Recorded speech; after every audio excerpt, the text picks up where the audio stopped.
உன்னுடைய வாழ்க்கை ப்ராக்டிஸ் வந்து உன்னுடைய செல்ஃபை நோக்கி இருந்தது அப்படின்னா உனக்கு கர்மாவே கிடையாது, டியூட்டியே கிடையாது அப்படிங்கிறாங்க. ஸோ அதில் வந்து நீ கர்மா பண்ணலைன்னா பாப்பி அப்படின்னு சொல்கிறதும், இங்கே கர்மா இல்லை இந்த ஆங்கிள்லேருந்து பார்க்கும்போதும் உனக்கு கர்மா இல்லை அப்படின்னு கிருஷ்ணர் சொல்கிறதும், என்ன கிருஷ்ணா 16ல் 1 17ல் 1 புரியலையே அப்படிங்கிற மாதிரி இருக்கும்ல.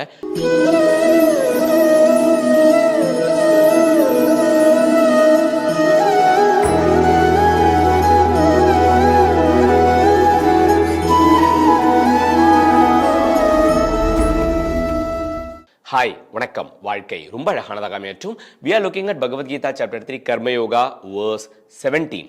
Let us get into the shloka.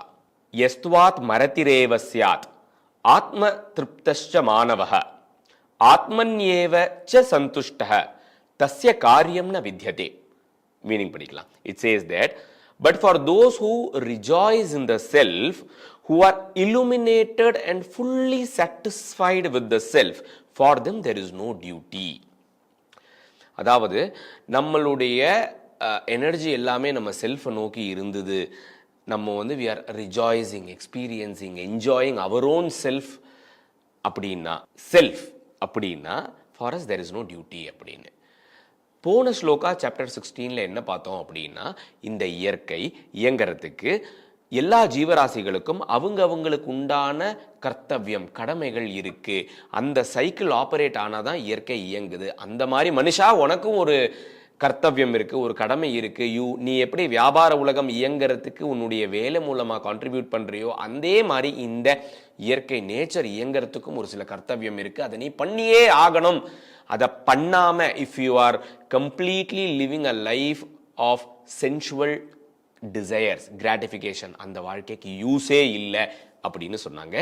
ஆனால் மேலோட்டமாக பார்க்கும்போது அப்படியே ஒரு கான்ட்ராடிக்டரி அப்ரோச் மாதிரி என்ன சொல்கிறாங்க அப்படின்னா, if you R rejoicing in the self, who are illuminated and fully satisfied in the self, for there is no duty.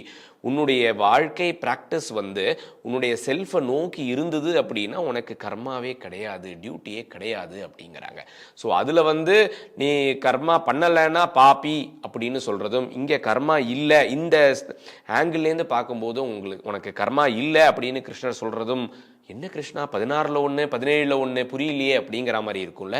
கொஞ்சம் ஆழமாக படிக்கலாம். ஆழமாக படித்தா 16th வேர்ஸில் என்ன சொல்லியிருப்பாங்க அப்படின்னா, சென்சஸ் அப்படிங்கிற வார்த்தை யூஸ் பண்ணியிருப்பாங்க. நம்மளுடைய ஐம்புலன்கள் அப்படிங்கிறத யூஸ் பண்ணியிருப்பாங்க. 17th செல்ஃப் அப்படின்னு யூஸ் பண்ணியிருப்பாங்க.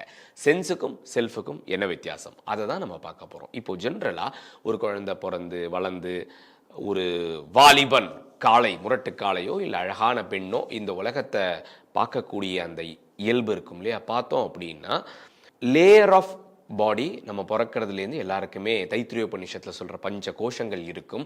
பசி அப்படின்னு ஒன்று இருக்கும்ல, எல்லாத்துக்கும் பசி வேணும், தாகம் வேணும், தேர்ஸ்ட் வேணும் அப்படின்னு எல்லாரும் சொல்கிறாங்கல்ல. அந்த பசி வந்து பஞ்ச கோஷத்துக்கும் பசி இருக்கும், ஐம்புலன்களுக்கும் பசி இருக்கும். சரி, நம்ம வந்து டெக்னிக்கலாக போகாமல் ஈஸியாக புரியுற மாதிரியே பேசலாம்.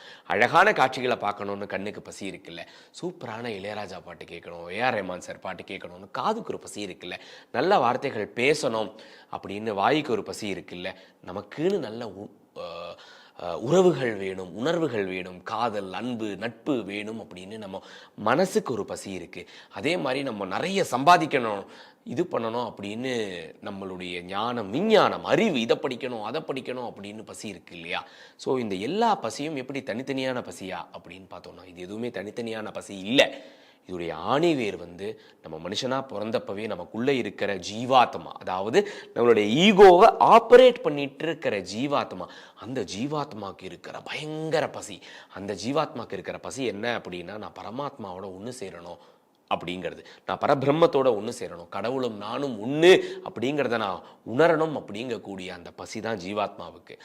அந்த ஜீவாத்மா மேலே நம்ம வளரும்போது நம்ம பார்க்குற சமுதாயம், நம்ம புரிஞ்சுக்கிட்ட வாழ்க்கை எல்லாமே ஒரு ஸ்ட்ராங்கான ஈகோயிக் பர்சனாலிட்டியாக கொடுத்துடுது. அந்த ஈகோ இந்த ஐம்புலன்கள் வழியாக எல்லாத்தையும் தேடுது. அதனால தான் வந்து நிறைய அச்சீவ் பண்ணவங்களுக்கு வந்து எல்லாத்தையும் அச்சீவ் பண்ணிட்டு வந்து கடைசியில் நிம்மதி இல்லையே, சந்தோஷம் இல்லையே. ரீசெண்டாக யூடியூப்ல ஒரு இன்டர்வியூ பார்த்தேன். அதாவது விவேக் அவர்கள் சூப்பர் ஸ்டார் ரஜினிகாந்த் கிட்ட கேட்டிருப்பாரு. ரஜினிகாந்த் வந்து பல வருஷம் முன்னாடி விவேக் அவர்கள்ட்ட சொல்லியிருப்பார், எனக்கு தேவை ஒரு சொந்த வீடு, ஒரு நல்ல காரு, அது இருந்தால் நான் சந்தோஷமாக இருப்பேன் அப்படின்னு. எல்லாரும் ஆனதுக்கப்புறம் சூப்பர் ஸ்டார் ரஜினிகாந்த் அவர்கிட்ட கேட்குறாரு, சார் நீங்கள் வந்து 40 வருஷம் முன்னாடி இது இருந்தால் சந்தோஷமாக இருக்கும்னு சொன்னீங்க, இப்போ உங்ககிட்ட எல்லாமே இருக்குது, சந்தோஷம் இருக்கா அப்படின்னு ஒரு கேள்வி விவேக் அவர்கள் கேட்க, ரஜினிகாந்த் சாருடைய முகம் பதில் கொடுக்கும். நீங்கள் யூடியூப்பில் அதை பார்க்கலாம். இட் மீன்ஸ் நிறைய அச்சீவ் பண்ணவங்க எத்தனையோ பேர் சூசைட் பண்ணுறாங்க.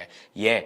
எதையோ தேடி போகிறாங்க, அதை அச்சீவ் பண்ணதுக்கப்புறம் அவங்க ஃபுல்ஃபில்மெண்ட் கிடைக்க மாட்டேங்குது. ஏன் அப்படின்னா உண்மையான பசி வந்து ஜீவாத்மாவோட பசி, ஆத்ம பசி. அந்த ஆத்ம பசிக்கு நம்ம வந்து சென்சுவல் டிசைர் வழியாக ஃபீடு பண்ணினோம் அப்படின்னா கிடையாது, நடக்காது. விக்ரம் வேதா படத்தில் அந்த ஃபேக்ட்ரி சீனில் வந்து நம்ம விஜய் சேதுபதி அண்ணா வந்து மாதவன் கிட்ட சொல்லுவார், ஏதோ ஒன்றை வந்து இங்கே தொலைச்சிட்டு நான் அங்கே தேடிட்டு இருக்கேன் அப்படின்னு. அந்த மாதிரி தான் இந்த பசிக்கு நம்ம வேற ஏதோ சாப்பாடை தேடி போயிட்டு இருக்கோம். ஆல் அவர் சென்சுவல் ஹங்க்ரினஸ்க்கு நம்ம போட்ட சாப்பாடு எல்லாமே நம்மளுடைய ஈகோக்கு தான் சோறு போடும். ஆத்ம பசிக்கு வந்து செல்ஃப் ரியலைசேஷன், ஈகோ சரண்டர், பக்தி, ஞானம் அப்படின்னு ஸ்பிரிச்சுவல் விஷயம் தான் போடும். அதனால ஸ்பிரிச்சுவலியாவே நம்ம இருந்துட்டோம் அப்படின்னா நமக்கு கர்மாவே அப்ளிகபிள் இல்லை அப்படிங்கிறாங்க 17th ஸ்லோகால. நம்மளால இருக்க முடியுமா 2024ல? முடியாது. அந்த வாழ்க்கையை தேர்ந்தெடுத்தவங்க காடு, மலை அப்படின்னு தாண்டி போய் ஃபுல்லா சன்னியாசியாகவும் சித்தர்களாகவும் அகோரிகளாகவும் வாழ்ந்தாங்க. நம்மளால அதெல்லாம் முடியாது. நம்மளால என்ன முடியும்? ஒரு நாளைக்கு 24 மணி நேரம் இருக்கு, 23 மணி நேரம் நான் வந்து என்னுடைய புலன்களை நோக்கி அதை பசியை தேட, அதுக்காக சாப்பாடு போடுறதுக்காக உழைக்கிறேன் அப்படின்னா, can I spend half an hour, can I spend 10 minutes என்னுடைய ஜீவாத்மாவுடைய பசிக்கு அந்த அதுக்கு தேவையான உணவை என்னால் கொடுக்க முடியுமா? என்னுடைய ஈகோக்கு தேவையான உணவை தான் நான் வாழ்க்கை ஃபுல்லாக கொடுக்குறேன்.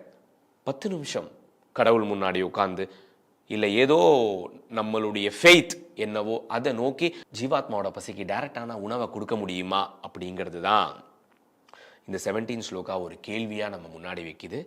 அடுத்த 18 ஸ்லோகா அடுத்த வீடியோவில் பார்க்கலாம். பாய்.